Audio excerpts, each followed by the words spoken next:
something that is, frankly, very difficult and hard to swallow when you do the analytical work. I didn't do all the analytical work. What I did was my analytical work involved looking at the analytical work that was done. This report came out on February 20th. It took me a couple days, and primarily all the sources and most of the information that I got was from the research that was done by two university professors at the University of Mainz in the International Monetary Fund. And when you go to the International Monetary Fund's website, if you dig around, you can find the research. It was recently published.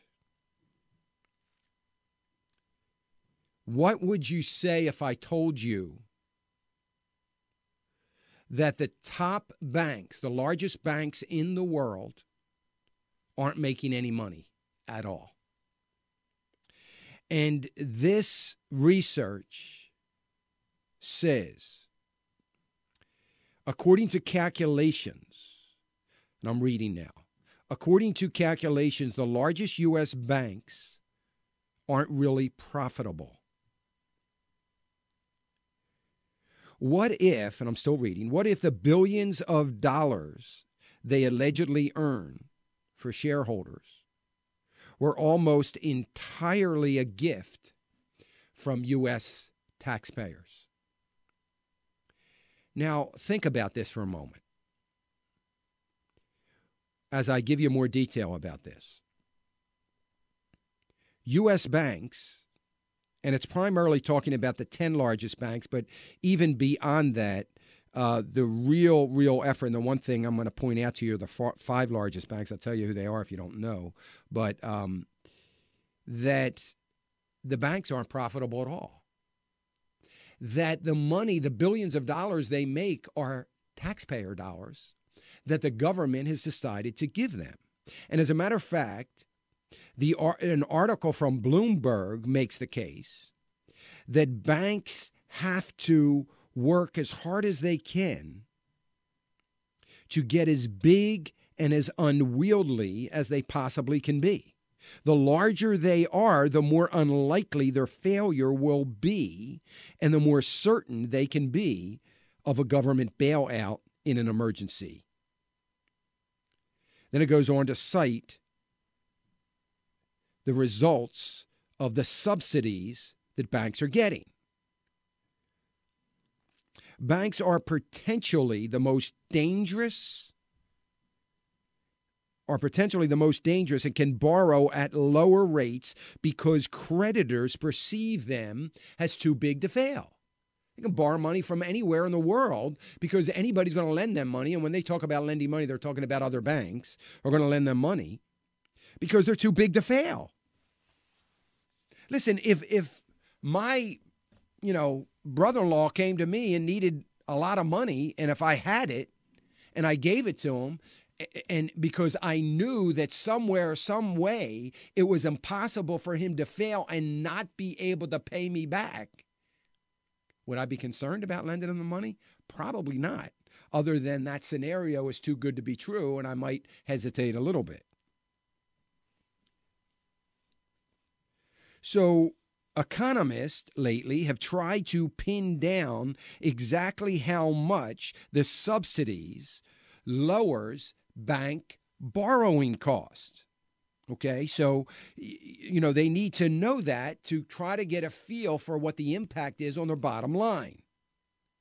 So the International Monetary Fund does all the research, and they put together, and they believe that it's 0.8%. That is the amount of money, that is the discount rate that's applied to the banks. Well, it's only 0.8%. So you mean to tell me you're going to make a lot of noise over the fact that taxpayers are subsidizing banks in order to keep them solvent of 0.8%? We're worried about it? No. Wait a minute. This discount of 0.8%, applies to all their liabilities. If they invest in some communist regime, far out kind of risky thing, it doesn't matter. That's a good thing because that liability is something that they get 0.8% on. How about bonds that banks issue? Banks issue bonds. To you and I, if we buy a bank bond, it's an asset, right? Sure it is. To them, it's a liability because it's money they owe. That's the borrowing point. That's a liability. They get their 0.8% discount on the money they borrow. Customer deposits. They are, believe it or not, they should be an asset, but they're considered a liability. They're included. So even though 0.8% might not seem anything, when you multiply the total liability, and the International Monetary Fund did this, of the 10 largest U.S. banks by assets, it amounts to a subsidy. This is from you and I because we just love our bank.